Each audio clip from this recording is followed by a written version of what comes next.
கோபத்தில் இருக்கக்கூடிய நரேந்திர மோடியை குளிர்விப்பதற்காகத்தான் முதலமைச்சரின் இந்த பயணம் இருந்தது என்று நாம் கருதுவதில், நாம் என்றால் எதிர்க்கட்சிகள் சொல்லுவதில் பெரிய தவறு எதையும் நான் காணவில்லை. மறுபடியும் சொல்லுகிறேன், 3 ஆண்டுகளாக நிதி ஆயோக் கூட்டத்தை புறக்கணிக்கும் பொழுது நீங்கள் சொன்ன காரணங்கள் எதுவும் மாறாமல், கடுகளவும் மாறாமல் அப்படியே இருக்கும் பொழுது இன்றைக்கு இந்த கூட்டத்தில் கலந்து கொள்கிறீர்கள் என்றால் அதற்கு ஒரே ஒரு காரணம் தான் இருக்க முடியும். 10 நாட்கள் முன்பு நடைபெற்ற இடி விசாரணை.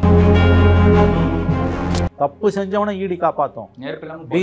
பிஜேபி பக்கம் போயிட்டானா அவனை காப்பாற்றும். எவ்வளவு பாவம் பஞ்சமா பாதகம் பண்ணியிருந்தானா அவனை காப்பாற்றும். ஒரே ஆட்சி வலையில போட்டிருந்தாலும் பிஜேபி அவனை காப்பாற்றும். அவன் கூட சேர்ந்துட்டானா பொலிட்டிக்கலா, நான் ஒப்புக்கொள்கிறேன். ஆனா தப்பே செய்யாதவன ஒருத்தர் சுத்த சுயம்ப யாரும் தூக்கி நிறுத்தலாம் முடியாது. இவையெல்லாம் அபத்தமான குற்றச்சாட்டுகள். விஜய்க்காக உதயநிதியை மாற்றி விஜய்க்கு ரூட்டை கிளியர் பண்றாங்கன்ற மாதிரியான அயோக்கியத்தனமான, அறிவுகட்ட, அதாவது முட்டாள்தனமான வாதம் வேறு எதுவுமே இருக்க முடியாது. டாஸ்மாக்ல முறைகேடு நடப்பது உண்மை. நேற்றைக்கு மெட்ராஸ் உயர் ஹைகோர்ட் மதுரை பெஞ்சு கேட்டிருக்கு, ஏதோ தவறு நடந்துகிட்டு இருக்கு. அங்க இருக்கக்கூடிய ஊழியர் சங்கங்கள் சொல்றதை கேட்டாலே எனக்கு திமுகவுக்கு சொம்படிக்கக்கூடிய, திமுகவுக்கு வால் பிடிக்கக்கூடிய, திமுகவை ஆதரித்து டாஸ்மாக் விவகாரத்திலும் ஊழல் விவகாரத்திலும் பேசக்கூடிய பத்திரிகையாளர்கள் என்ற போர்வில் உட்கார்ந்து கொண்டிருக்கக்கூடிய, அரசியல் பார்வையாளர்கள் என்ற போர்வில் உட்கார்ந்து இருக்கக்கூடிய கூலி படையினர் உண்மையை புரிந்து கொள்வார்கள். உண்மையை புரிஞ்சுட்டாலும் இவங்க இப்படிதான் பேசுவாங்க. ஏன்னா காசுக்கு தன்னை விற்ற பிறகு கேட்கிறார் சண்முகம். அங்க இருக்கக்கூடிய பணக்கார பில்டிங் இருக்குல்ல, மாதா காலேஜையும் காசா கிராண்டை ஏன் இடிக்கல? மாதா காலேஜையும் காசா கிராண்டையும் இடிக்கிறதுக்கு உனக்கு தைரியம் இருக்கா? பணக்காரங்கிட்ட என்னைக்கு போலீஸ் போயிருக்கு? பணக்காரங்கிட்ட என்னைக்கு புல்டோசர் போயிருக்கு? ஏழை மக்களை வயிற்றுல அடிச்சுதானே நீங்க இடிக்கிறீங்க? வாக்குறுதி என்ன கொடுத்து ஓட்டு வாங்கினீங்க அந்த மக்கள்கிட்ட 21? அப்ப அப்படியே மோடி மாடல தான் நீங்க ஃபாலோ பண்றீங்க. மோடி மாடலை ஃபாலோ பண்ணக்கூடிய ஒரே மாநிலம் தமிழ்நாடு தான். அதாங்க, அது முழுக்க பணக்காரர்களோட ஏவலாளிகளாக இந்த அரசு மாறி நிற்கிறது. காசு இருந்தனா இந்த கவர்மெண்ட்ல நீ எதை வேணா சாதிக்கலாம். காசு இல்லைன்னா இடிபடுவாய், உதைபடுவாய், நிதிபடுவாய், புல்டோசர்களுக்கு கீழ் நீ மறித்து போவாய். மோடியை எதிர்ப்பதற்கு இவர்கள் என்ன தார்மீக தகுதியும் அருகதையும் இருக்கிறது சொல்லுங்கள். எல்லாத்தையும் அப்படியே தான் நீங்க ஃபாலோ பண்ணுங்க. எது உங்களுக்கு மாறுபாடா இருக்குது சொல்லுங்க. ஆனால் அதை காமிச்சு தான் நீங்க ஓட்டுவோம். புல்டோசர் கல்ச்சரை எப்படி நீங்க கொண்டு வரலாம்? கேட்குற நியாயமான கேள்விக்கு பதில். இது அப்படியே வட இந்தியாவில் குஜராத்தில் மோடி ஃபாலோ பண்ற மெத்தட். பணம் இருக்கவங்க கிட்ட அது போகாது புல்டோசர். ஏழைகளை நோக்கி தான் இந்த புல்டோசர்கள் நகரும். ஆமாங்க, இப்போ காங்கிரஸோ மதிமுகவோ சிபிஐ இவங்கெல்லாம் எடுத்துக்கணும். சிபிஎம்மும் விசிக மட்டும்தான் நிற்கிறாங்க. அந்த பிரதான திமுகவை ஆதரிக்கக்கூடிய அத்தனை நிலை வித்வான்கள் அந்த பேசணுமா இல்லையா? திரும்ப பேசுறாரு மகிழ்ச்சி, திரும்ப மட்டும் தானே பேசுறாரு. விசிக இறங்கி களத்தில் இறங்கி ஃபைட் பண்ணணும் இல்லை? ஒரு பக்கம் இதையும் பேசிட்டு இன்னொரு பக்கம் கூட்டணியில் இருந்தீங்கன்னா நான் மறுபடியும் சொல்றாங்க, தண்டனை கூட்டணி கட்சிகளுக்கு கிடைக்கும். திமுக கிடைக்குதோ இல்லையோ?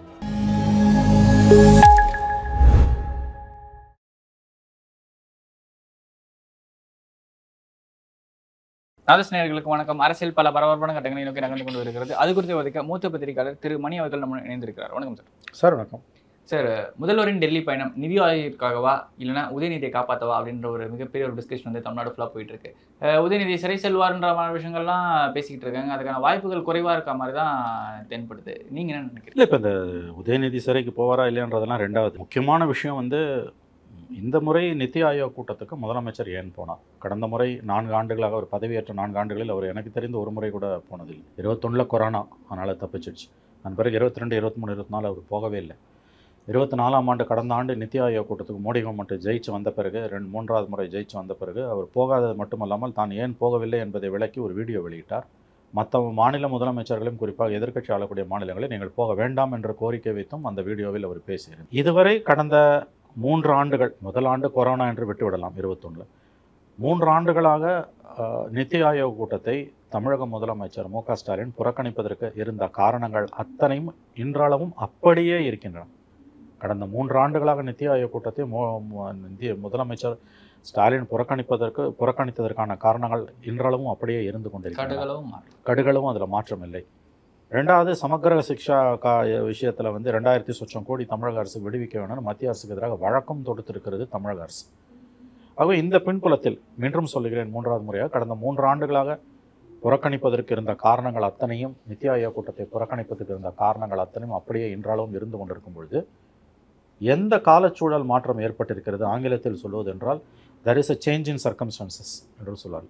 எந்த சேஞ்ச் இன் சர்க்கம்ஸ்டான்சஸ் காரணமாக இன்றைக்கு முதலமைச்சர் நிதி ஆயோக் கூட்டத்தில் கலந்து கொண்டார்? இந்த கேள்வி எழுவது ரொம்ப ரொம்ப ரொம்ப இயல்பானது.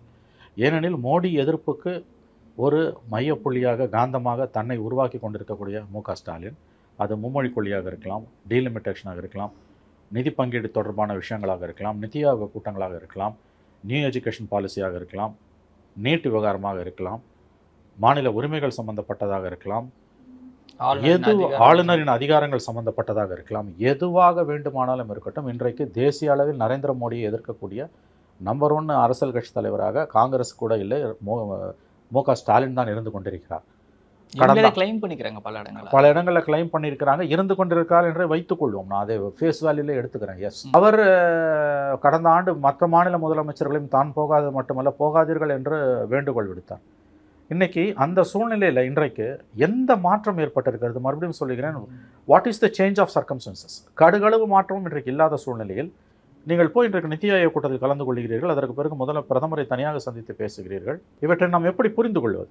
இந்தியாவுக்கு மட்டும் போயிட்டு வந்துட்டாரு அப்படின்னா சரி, ஓகே, ஒரு அபிஷியல் மீட்டிங். இதில் ஒன்றும் இல்லைங்க, நீங்கள் பண்ண முதலமைச்சர் பண்ண பெரிய தவறு கடந்த 3 ஆண்டுகள் நித்தி ஆயோக் கூட்டத்தில் கலந்து கொள்ளாமல் இருந்தது. அது தவறு. 1000 இருந்தாலும் பிரதம மந்திரி தான், முதலமைச்சர் தான். கான்ஸ்டிடியூஷன் ரெஸ்பெக்ட் அவருக்கு தான் இருக்குது. அவர் இந்தியாவின் தலைவர், நீங்கள் ஒரு மாநிலத்துக்கு தான் தலைவர். இந்தியாவோட அத்தனை மாநில முதலமைச்சரும் பிரதமருக்கு கட்டுப்பட்டவர்கள். 1000 அரசியல் வேற்றுமைகள் இருந்தாலும் முதல்ல பிரதமருக்கு உரிய மரியாதையை நீங்கள் கொடுக்கவில்லை என்பதுதான் தமிழக முதலமைச்சர் மீது பாஜக வைக்கக்கூடிய குற்றச்சாட்டு. கடந்த 3 ஆண்டுகள், கொரோனாவை விட்டு தள்ளுங்கள், முதல் ஆண்டுகள், கடந்த 3 ஆண்டுகள் நீங்கள் மட்டும் அந்த கூட்டத்தில் கலந்து கொண்டிருப்பீர்களே ஆனால், நித்தி ஆயோக் கூட்டத்தில் கலந்து கொண்டிருப்பீர்களே ஆனால் இன்றைக்கு இந்த கேள்வி எழுந்திருக்காது. இல்லை, அங்கே போயிட்டு எதுவும் தரமாட்டாங்க, போகாமல் தரமாட்டாங்கன்னு சொல்கிறது, போயிட்டாங்க, இதுக்கான நியாயமான கோரிக்கைகள் வச்சிருக்கலாம்ல, அது இன்னுமே பேசப்படல. இல்லைங்க, சிம்பிள் கொஸ்டினுங்க. கடந்த 3 ஆண்டுகள் புறக்கணிப்பதற்கு நீங்கள் சொன்ன காரணங்கள் அத்தனையும் கடுகளவும் மாறாமல் அப்படியே இருக்கும் பொழுது, இன்னும் சொல்லப்போனால் உங்கள் பார்வையில் பார்த்தால் அது முன்பை விட இன்று மோசமாக மாறி இருக்கும்போது, நீங்கள் இந்த முறை நித்தி ஆயோக் கூட்டத்தில் கலந்து கொண்டது மட்டுமல்லாமல் தனியாக பிரதம மந்திரியை சந்தித்து பேசுகிறீர்கள் என்றால் இது சந்தேகத்தை கிளப்புவதும் விமர்சனங்களை உருவாக்குவதும் இயல்பான. இதிலிருந்து நீங்கள் தப்ப முடியாது. உங்கள் கையில் இருக்கக்கூடிய கொத்தடிமை, அதைத்தான் சொல்ல வராங்க. இப்ப இந்த மாற்றத்துக்கு என்ன காரணம்? ஒரு பக்கம் இடி ரேட் போயிட்டு இருக்கு, ஒரு பக்கம் இடிக்கு எதிரான கேஸ் வந்து கோர்ட்ல போயிட்டு இருக்கு. இந்த மாதிரி பல சம்பவங்கள் வந்து அடுக்கடுக்கா வந்து செயின் லிங்க் மாதிரி போற மாதிரி. எக்ஸாக்ட்லி. இப்ப இந்த சந்தேகம் ஏன் எழுவது இயல்பானது? 10 நாட்களுக்கு முன்பு இடி விசாரணை வந்து உதயநிதி வரைக்கும் அது நீளும் என்று எல்லோரும் பேசிய சூழ்நிலையில் உங்களுக்கு சாதகமாக மூச்சு விடுவதற்கு தோதாக ஒரு தீர்ப்பு உச்சநீதிமன்றத்தில் கிடைத்தது. உங்களுக்கு தற்காலிக வெற்றி, மோடி கவர்மெண்ட்டுக்கு தற்காலிக பின்னடைவு. அது தற்காலிக வெற்றின்னு தான் நான் சொல்வேன். கண்டிப்பாக அது நிரந்தர வெற்றி கிடையாது. ஆனாலும் இந்த ஈடியிலிருந்து நீங்கள் தப்பினாலும் நீங்கள் வெவ்வேறு விவகாரங்களில் மாட்டியிருக்கிறீர்கள் என்று தான் தகவல்கள் வந்து கொண்டிருக்கின்றன. ஆகவே கோபத்தில் இருக்கக்கூடிய நரேந்திர மோடியை குளிர்விப்பதற்காகத்தான் முதலமைச்சரின் இந்த பயணம் இருந்தது என்று நாம் கருதுவதில், நாம் என்றால் எதிர்க்கட்சிகள் சொல்லுவதில் பெரிய தவறு எதையும் நான் காணவில்லை. மறுபடியும் சொல்லுகிறேன், 3 ஆண்டுகளாக நித்தி ஆயோக் கூட்டத்தை புறக்கணிக்கும் பொழுது நீங்கள் சொன்ன காரணங்கள் எதுவும் மாறாமல், கடுகளவும் மாறாமல் அப்படியே இருக்கும் பொழுது இன்றைக்கு இந்த கூட்டத்தில் கலந்து கொள்கிறீர்கள் என்றால் அதற்கு ஒரே ஒரு காரணம் தான் இருக்க முடியும். 10 நாட்களுக்கு முன்பு நடைபெற்ற இடி விசாரணை, உதயநிதியுடைய நெருங்கிய நண்பர் ரதீஷுடைய வீடு சீல் வைக்கப்பட்டது. முதலமைச்சருடைய நெருங்கிய உறவினர் ஆகாஷ் பாஸ்கரன் அண்டர் கிரவுண்டில் போயிருக்காரு. அவர் இடி வந்து நோட்டீஸ் அனுப்பியிருக்கிறது, அவர் அப்பியர் ஆகவில்லை. இந்த விவகாரத்தையும் இதையும் தனித்து நாம் பார்க்க முடியாது. ஆகவே இந்த விமர்சனங்கள் எழுவது மிக மிக மிக இயல்பானது என்று தான் நான் பார்க்கிறேன். எதிர்கட்சி தலைவர் வந்து இப்போ ஸ்டாலின் அவர்கள் முதல்வர் விமர்சனத்தை வந்து பார்த்தீங்கன்னா எப்படி எடுக்கிறது, இவர் மேலேயுமே இதே மாதிரியான அலிகேஷன்ஸாக வைக்கிறாங்க, போய் மிரட்டணும், இங்கே ஒரு 2 ரைடு நடந்துச்சு, அதுக்கப்புறமா டெல்லியில் போய் பார்த்த உடனே வந்து கூட்டணி அமைஞ்சிட்டுன்ற ஒரு விஷயங்களும் சொல்கிறாங்க. 2 பேருமே இதை தானே பண்ணுறாங்கன்ற ஒரு ஏங்க, எடப்பாடியை சொல்லி திமுக தப்பித்துக் கொள்வது அருவருப்பானது. நீங்கள் எடப்பாடி அடிமையாயிட்டாருன்னு வச்சுப்போம், எடப்பாடி பயந்து தான் ரெய்டுக்கு பயந்து தான் போனாருன்னே வச்சுப்போம். உங்கள் கதை என்ன? எடப்பாடி கதை அவர் ஓப்பனாக அலையன்ஸ் வந்துட்டாங்க. ஏப்ரல் 11 அமித்ஷா அலையன்ஸ் அனௌன்ஸ் பண்ணிட்டாரு. அவங்க அலையன்ஸ் இன்டாக்ட், என்டிஏ கூட்டணியில் அவங்க இருக்காங்க. அவங்க மிரட்டலுக்கு பயந்த மாதிரி நாங்களும் பயந்துட்டோம் நீங்கள் சொல்ல வரீங்களா? நீங்கள் யாரை உதாரணம் காமிக்கிறீங்க? முதல்ல நீங்கள் அதிகாரத்தில் இருக்கீங்க. அவங்க அதிமுக என்னைக்குமே பிஜேபியோட தான் இருந்தாங்கன்னு தான் நீங்களே சொல்றீங்க. விதவிதமாக ஏன் மாற்றி பேசுறீங்க? இவ்வளோ நாள் வந்து பழிவாங்கும் நடவடிக்கைன்ற வார்த்தையெல்லாம் வந்து பலமாக பேசிட்டு இருக்காங்க. இப்போ திமுக அதை பற்றி பேசவே இல்லையா? இப்போ நான் அதாவது உதயநிதி பெயர் ரத்தீஷ் விவகாரத்தில் அடிப்பட்டது எல்லோருக்கும் தெரியும். அதை விட முக்கியமானது ஆகாஷ் பாஸ்கரன் முதலமைச்சருடைய நெருங்கிய உறவினர், முதலமைச்சரோட அண்ணனுடைய மருமகன். ப்ரிவென்ஷன் ஆஃப் கரப்ஷன் ஆக்ட் படி இவையெல்லாம் வந்து குற்றங்கள். நெருங்கிய உறவினர்கள் சொத்து சேர்ப்பது என்பது, அவங்க சொத்து சேர்த்தாங்களா இல்லையா நமக்கு தெரியாது. நோட்டீஸ் அனுப்பியிருக்காங்க, இடி நோட்டீஸ் அனுப்பியிருக்கனால, முதலமைச்சருடைய நெருங்கிய உறவினருக்கு நோட்டீஸ் அனுப்பியிருக்குன்னா அது பேசப்படும் பொருளாக மாறுவது இயல்பானது. ஆகவே அதையும் 3 ஆண்டுகள் நீங்கள் புறக்கணித்த கூட்டத்தை இன்றைக்கு போய் நித்தி ஆயோக் கூட்டத்தில் கலந்து கொள்வதையும் ஒப்பிட்டுத்தான் தலைவர்கள் பேசுவார்கள். அங்கே மோடி கிட்ட என்ன பேசுனீங்க, அவர் என்ன சொன்னார், என்ன ஒப்பந்தம் ஏற்பட்டது, அல்லது என்ன மோடி சொன்னார், நீங்கள் என்ன சொன்னீர்கள், எதுவுமே வந்து மக்களுக்கு தெரியவில்லை. நீங்கள் வழக்கம் போல வந்து கதை அழைக்கிறீர்கள், நாங்கள் மாநில நலன் சார்ந்தான் பேசணும். 3 ஆண்டுகளாக இல்லாத ஒரு மக்கள் மீதான அக்கறை திடீரென்று அமலாக்கத்துறை ரத்தீஷ் வீட்டை சீல் வைத்த பிறகு ஏன் வருகிறது? இந்த கேள்வியும் இந்த விமர்சனமும் எழுவது இயல்பானது. இதில் எவ்வளோ தூரம் உண்மை இருக்குது பொய் இருக்குன்றத நம்ம ஒரு பக்கம் ஒதுக்கிடுவோம். இந்த விமர்சனங்கள் எழுவது இயல்பானது. இதை ஆளும் தரப்பும் ஆளும் தரப்புக்கு ஜல்ரா தட்டக்கூடிய கூலிப்படையும் எதிர்கொண்டு தான் ஆக வேண்டும்.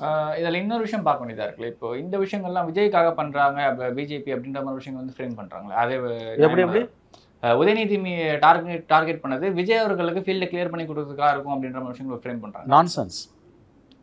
Nonsense, absolute nonsense. அதாவது வந்து அப்படிலாம் போய் அமலாக்கத்துறை வந்து யாரையும் வந்து அதாவது ஒன்று ஞாபகம் வச்சுக்கோங்க, தப்பு செஞ்சவனா அமலாக்கத்துறை காப்பாற்றும், அதை நான் ஒத்துக்கிறேன். காலில் போய் விழுந்தாங்கன்னா காப்பாற்றும், இவரை போய் காப்பாற்றும், மகாராஷ்டிராவில் வந்து அஜித் பவாரை காப்பாற்றின மாதிரி, முகுல் ராயை வெஸ்ட் பெங்காலில் காப்பாற்றின மாதிரி, இவர் ஸ்ரீ ஏக்நாத் ஷிண்டேவை மகாராஷ்டிராவில் காப்பாற்றின மாதிரி, சந்திரபாபு நாயுடுவை இன்றைக்கி ஆந்திராவில் காப்பாற்றிக்கிட்டு இருக்க மாதிரி, இதே மாதிரி இவர்களுக்கு பிடித்தவர்களை எல்லாம் வந்து இவர்களை காப்பாற்றத்தான் செய்வார்கள், நான் ஒப்புக்கொள்கிறேன். இதில் இவரை வந்து எதியூரப்பாவை கர்நாடகாவில் காப்பாற்றின மாதிரி ஃபைன். ஆனால் தப்பே செய்யாதவனை ஒருத்தனை ஈடி ஃப்ரேம் பண்ணவே முடியாது. தப்பு செஞ்சவனை ஈடி காப்பாற்றும். பிஜேபி பக்கம் போயிட்டானா அவனை காப்பாற்றும். அவன் எவ்வளோ பாவம் பஞ்சமாக பாதகம் பண்ணியிருந்தாலும் அவனை காப்பாற்றும். அவன் ஒரே ஆட்சி வலையில் போட்டிருந்தாலும் பிஜேபி அவனை காப்பாற்றும். அவன் கூட சேர்ந்துட்டானா பொலிட்டிக்கலாக, நான் ஒப்புக்கொள்கிறேன். ஆனால் தப்பே செய்யாதவனை ஒருத்தர் சுத்த சுயம்பை வந்து யாரும் வந்து தூக்கி நிறுத்தலாம் முடியாது. இவையெல்லாம் அபத்தமான குற்றச்சாட்டுகள். விஜய்க்காக உதயநிதியை மாற்றி விஜய்க்கு வந்து ரூட்டை கிளியர் பண்ணுறாங்கன்ற மாதிரியான அயோக்கியத்தனமான அறிவுகட்ட, அதாவது வந்து முட்டாள்தனமான வாதம் வேறு எதுவுமே இருக்க முடியாது. அந்த வாதத்தை திமுக தரப்புல ஒரு சில பேர் வந்து வைக்கிறாங்க. அதுதான், அதாவது வந்து நீ தப்பு பண்ணியானா அவன் தப்பு பண்ணலையா இவன் தப்பு பண்ணலையான்றது முதல்ல. அதே மாரி மாட்டிக்கிட்டா இவனுக்கு ரூட் கிளியர் பண்ணுறான், அவனை ரூட் கிளியர் பண்ண. நீங்கள் தப்பு பண்ணீங்களா பண்ணலையா அதை சொல்லுங்கள் சார். ஆகாஷ் பாஸ்கரன் என்பவர் யார்? அவர் ஏன் இன்றைக்கு தலைமறைவாக இருக்கிறார்? இன்றைக்கி எல்லாம் அமைங்கி போயிடுச்சு. உச்சநீதிமன்றம் கேட்டிருக்க கேள்வி அமலாக்கத்துறையை பார்த்து நியாயமான கேள்வி, நான் ஒப்புக்கொள்கிறேன். ஆனால் இது இறுதி தீர்ப்பு அல்ல. அமலாக்கத்துறையில் டாஸ்மாகில் முறைகேடு நடப்பது உண்மை உண்மை உண்மை. நேற்றைக்கு மெட்ராஸ் உயர் ஹைகோர்ட் மதுரை பெஞ்சு கேட்டிருக்கு, ஏதோ தவறு நடந்துக்கிட்டு இருக்குன்னு. அங்கே இருக்கக்கூடிய ஊழியர் சங்கங்கள் சொல்கிறத கேட்டாலே எனக்கு திமுகவுக்கு சொம்படிக்கக்கூடிய, திமுகவுக்கு வால் பிடிக்கக்கூடிய, திமுகவை ஆதரித்து டாஸ்மாக் விவகாரத்திலும் ஊழல் விவகாரத்திலும் பேசக்கூடிய பத்திரிகையாளர்கள் என்ற போர்வையில் உட்கார்ந்து கொண்டிருக்கக்கூடிய, அரசியல் பார்வையாளர்கள் என்ற போர்வையில் உட்கார்ந்து இருக்கக்கூடிய கூலி படையினர் உண்மையை புரிந்து கொள்வார்கள். உண்மையை புரிஞ்சுக்கிட்டாலும் இவங்க இப்படி தான் பேசுவாங்க. ஏன்னா காசுக்கு தன்னை விற்ற பிறகு இந்த பத்திரிகையாளர் என்ற போர்வில் உட்கார்ந்து கொண்டு தொலைக்காட்சி வாதங்களில் பேசக்கூடியவர்களிடம் வந்து நாம் எதையுமே எதிர்பார்க்க முடியாது. கட்சிக்காரன் பேசினா மக்கள்கிட்ட நம்பகத்தன்மை வராதுன்னு கட்சிக்காரனோட மோசமாக சில பேர் பேசுகிறாங்க. எந்த ஆதாரத்தின் அடிப்படையில் திமுக மீது நீங்கள் ஊழல் குற்றச்சாட்டு சுமத்துகிறீர்கள்? இது ஒரு அவதூறுன்றாங்க. எது அவதூறு? ஊழல் எங்கேயுமே நடக்கல. பக்கா திமுக காரன் சிரிக்கிறான். பக்கத்தில் இருக்க ஒயின் ஷாப் போய் கேட்டாங்கன்னா பாட்டிலுக்கு 10 ரூபாய்க்கு மேலே வாங்குறான்னு எவ்வளோ விஷயம் இருக்கு. அதை தாண்டிங்க, அந்த 10 ரூபாவை தாண்டி எவ்வளோ விஷயங்க. நான் அதை தான் சொல்கிறேன். டாஸ்மாக் விவகாரத்தில் திமுக முட்டு கொடுக்கக்கூடிய பத்திரிகையாளர்கள் என்ற போர்வையில் இருக்கக்கூடிய புல்லுருவிகளை, மனசாட்சியை விற்று வாழ்ந்து கொண்டிருக்கக்கூடிய ஜென்மங்களை நான் கேட்பது, 1% உனக்கு மனசாட்சி இருந்ததுன்னா, 1/2% உனக்கு அறிவு இருந்ததுன்னா, 1/4% கண் இருந்ததுன்னா, 1/4% காது இருந்ததுன்னா, அவங்களோட சிஐடியு யூனியன், டாஸ்மாக் யூனியன் சொல்கிறத கேளு. நீ உனக்கு கொஞ்சம் மனசாட்சி இருந்ததுன்னா, நான் சொல்கிறேன், 1% உனக்கு மனசாட்சி இதயத்தில் ஈரம் இருந்ததுன்னா, டாஸ்மாக் ஊழியர் சங்கங்கள் இந்த விஷயத்தில் என்ன சொல்கிறாங்கன்னு நீங்கள் கேட்டுட்டு அதுக்கு பிறகு பேசுங்க. கண்மூடித்தனமாக இப்படி சர்டிஃபிகேட் கொடுக்கறது மாதிரியான ஒரு அயோக்கியத்தனம் எதுவுமே இருக்க முடியாது. நாய் வித்த காசு குறைக்காது. இன்னொரு முக்கியமான விஷயம்னு பார்த்தீங்கன்னா, புல்டோசர் மாடல் அப்படின்ற விஷயங்களை நம்ம வட இந்தியாவில் பார்த்துக்கிட்டு இருந்தோம். ஏழை மக்கள் மீது புல்டோசர் வச்சு தாக்குதல், அந்த வீடுகள்லாம் இடிச்சு தள்ளுறது வந்து வட இந்தியாவில் பார்த்துக்கிட்டு இருக்கோம். தமிழ்நாடு இப்போ ரீசெண்டாக வந்து குஜராத்தில் வந்து ஒரு சம்பவம் நடந்துருந்துச்சு. அதை இங்கே இருக்க ஊடகங்களில் ஒரு சில பேர் வந்து பேசிடுறாங்க. பக்கத்துலேயே இருக்க அனகாபத்தூரில் நடக்குது, அதை பற்றி யாருமே பெருசாக பேச மாட்டாங்க. திருமாவளவன் போகிறாரு, அவர் போய் சொல்கிறார். 80 வரைக்கும் வந்து பார்த்திங்கன்னா இது வந்து வாழ்கிறதுக்கு தகுதியான இடமா தான் இருந்துச்சு. அதுக்கப்புறம் தான் இது வந்து பார்த்திங்கன்னா நீர் ஆக்கிரமிப்புன்ற மாதிரி வந்து ஃப்ரேம் பண்ணியிருக்காங்க. அது 80க்கு முன்னாடி வரைக்கும் அந்த டாக்குமெண்ட் எப்படி மாறுச்சுன்ற ஒரு கேள்வியை நேற்று அவர் வைக்கிறார். அங்கே இருக்க பொதுமக்களும் அதே தான் கேள்வி வைக்கிறாங்க. சண்முகம் அவர்களும் அதே தான் வைக்கிறாரு. ஏழை மக்கள் மீது இந்த அரசாங்கம் எப்படி புல்டோசரை ஏவி விடுது அப்படின்னு சொல்லிட்டு, இது ஒரு நியாயமான கேள்வி தானே? நியாயமான கேள்வி. வட இந்தியாவில் இருந்த புல்டோசர் கல்ச்சரை தமிழ்நாட்டுக்கு கொண்டு வந்துச்சு திமுக அரசு. இன்றைக்கி வந்து நம்முடைய நாம் தமிழர் சீமான் அவர்கள் மே 17 திருமுருகன் காந்தி, இப்போ நம்முடைய திருமாவளவன் அவர்கள் விழிசிகா சார்பாக, சண்முகம் சிபிஎம் பொதுச் செயலாளர் சண்முகம், அவங்க தான் வந்து மக்களோட மக்களாக நிற்கிறாங்க. அவர் கரெக்டாக கேட்குறாரு சண்முகம். அங்கே இருக்கக்கூடிய பணக்கார பில்டிங் இருக்குல்ல, மாதா காலேஜையும் காசா கிராண்டாவும் ஏன் இடிக்கல? மாதா காலேஜையும் காசா கிராண்டையும் இடிக்கிறதுக்கு உனக்கு தைரியம் இருக்கா? பணக்காரங்கிட்ட என்னைக்கு போலீஸ் போயிருக்கு? பணக்காரங்கிட்ட என்னைக்கு வந்து புல்டோசர் போயிருக்கு? ஏழை மக்களை வயிற்றில் அடிச்சு தானே நீங்கள் இடிக்கிறீங்க. வாக்குறுதி என்ன கொடுத்து ஓட்டு வாங்கினீங்க அந்த மக்கள்கிட்ட 21? இதே என்கரேஜ்மெண்ட்டில் தான் காசா கிராண்டும் மாதா கல்லூரி நிற்கிது. அதை இடியா? பல பில்டிங் வந்து இந்த பெரிய பெரிய நிறுவனங்களோட பல பில்டிங் என்க்ரோச்மெண்ட்டில் தான் நிற்குது. அப்புறம் அப்போ அப்படியே மோடி மாடலில் தான் நீங்கள் ஃபாலோ பண்ணுறீங்க. மோடி மாடலை ஃபாலோ பண்ணக்கூடிய ஒரே தமிழ்நாடு, ஒரே மாநிலம் தமிழ்நாடு தான். புல்டோசர் கல்ச்சர் வேறு என்ன சொல்லுவீங்க? உங்கள் கூட்டணி கட்சி எதிர்க்குது இல்லைங்க, மற்றவங்களுக்கு உணுங்க. உங்கள் கூட்டணி கட்சி எதிர்க்குது இல்லை, அவங்களுக்காக செவி மடுக்க மாட்டிங்களா? உங்கள் கூட்டணி கட்சி எதிர்க்கும்போது அவங்களுக்கும் நீங்கள் செவி மடுக்க மறுக்கிறீங்கன்னா என்ன அர்த்தம்? சண்முகத்துக்கும் திருமாவுக்கும் எந்த உள்நோக்கமும் கிடையாதுங்க. சிபிஎம்முக்கும் விசிக்காகவும் இன்னமும் மக்கள் நம்புகிற கட்சிகள் அவர்கள் மீது நமக்கு 1000 விமர்சனங்கள் இருந்தாலும் மக்களுக்காக போராடக்கூடிய இயக்கங்கள் அவர்கள். அவங்க வந்து இன்றைக்கி எதிர்க்கிறாங்கல்ல இதை. அப்போ ஏன் அரசு மௌனமாக இருக்குது? நாளைக்கு காசை கொடுத்து ஓட்டு வாங்கிக்கலான்ற தானே. இல்லை, அதில் இன்னொரு விஷயம் என்ன பார்த்தீங்கன்னா, நேற்று திரும்ப அவர்களோட பேஜில் ஒரு லைவ் ஒன்று ஓடிட்டு இருந்துச்சு. அவர் வந்து அந்த அதிகாரிகளோட பேசிகிட்டு இருக்காரு. பேசிகிட்டு இருக்கிறப்போ வந்து பார்த்தீங்கன்னா, இல்லை ஐயா சாயந்தரம் வரைக்கும் இடிக்க மாட்டோம், நாங்கள் சொல்லியிருக்கோம் அப்படின்ற விஷயம் வந்து சொல்லிட்டு இருக்காரு. அப்போ திரும்ப அவர்களே ஓப்பனாக சொல்கிறாரு. என்னென்னு பார்த்தீங்கன்னா, இல்லை நீங்கள் காலையில் கூட யாரோ சொல்லியிருக்கீங்க, உங்கள் ஆளுங்க யாரோ சொல்லியிருக்காங்க, திரும்ப இப்படி வந்து போனதுக்கப்புறமாவே நாங்கள் இடிக்க ஆரம்பிச்சிருவோம் அப்படின்னு சொல்லிட்டு சொன்னதுக்கப்புறமா இல்லைங்கன்றாங்க. அப்புறமா இவர் சுதாரிச்சுட்டு லைவ் போடாதப்பா, லைவ்ல கட் பண்ணு அப்படின்னு சொல்லிட்டு அவங்க ஆளுங்க லைவ் கட் பண்ணு. அப்போது இந்த ஒரு சம்பவங்கள் முக்கியமாக இந்த களத்தில் நின்று போராடுற பெரிய ஒரு கட்சிக்காரங்களுக்கே வந்து இந்த இடத்துல பெருசாக மதிப்பு இல்லை. அதையும் தாண்டி அரசு அது முழுக்க பணக்காரர்களோட ஏவலாளிகளாக இந்த அரசு மாறி நிற்கிறது. காசு இருந்தனா இந்த கவர்மெண்ட்டில் நீ எதை வேணால் சாதிக்கலாம், காசு இல்லைன்னா இடிபடுவாய், உதைபடுவாய், மிதிபடுவாய், புல்டோசர்களுக்கு கீழ் நீ மரித்து போவாய். மோடியை எதிர்ப்பதற்கு இவர்களுக்கு என்ன தார்மீக தகுதியும் அருகதியும் இருக்கிறது சொல்லுங்கள்? எல்லாத்தையும் அப்படியே தானே நீங்கள் ஃபாலோ பண்ணுறீங்க. எது உங்களுக்கு மாறுபாடாக இருக்குது சொல்லுங்கள்? ஆனால் அதை காமிச்சு தான் நீங்கள் ஓட்டு வாங்குறீங்க. புல்டோசர் கல்ச்சரை எப்படி நீங்கள் கொண்டு வரலாம்? கேட்குற நியாயமான கேள்விக்கு பதில். இது அப்படியே வட இந்தியாவில் குஜராத்தில் மோடி ஃபாலோ பண்ணுற மெத்தடு. பணம் இருக்கவங்க கிட்ட அந்த போகாது புல்டோசர். ஏழைகளை நோக்கி தான் இந்த புல்டோசர்கள் நகரும். அதே தான் நீங்கள் ஃபாலோ பண்ணுறீங்க. ஏற்கனவே சென்னை மாநகரத்தில் இருந்த பூர்வ குடிகளை நகர்த்தி கொண்டு போய் கண்ணகி நகரில் வச்சிங்க, ஆயிரக்கணக்கான குடும்பங்களை அழிச்சிங்க. அந்த குடும்பங்கள் இன்னுமே பொருளாதாரத்துக்கு பெருசாக பாதிக்கப்பட்டிருக்காங்க, சமூக ரீதியாகவும் ரொம்பவே பாதிக்கப்பட்டிருக்காங்க. குற்ற பின்னணி அப்படின்ற அளவுக்கு ஒரு ஆமாம். கண்ணகி நகரை நீங்கள் எப்படி அழிச்சிங்க? இன்றைக்கி கொண்டு வந்து கண்ணகி நகரை எப்படி உருவாக்கியிருக்கீங்க? சென்னை மாநகரோட நடுப்பகுதியில் இருந்த பூர்வ குடிகளை அங்கே நகர்த்தினீங்க. இப்போ அனகாபத்தூருக்கு போயிருக்கீங்க.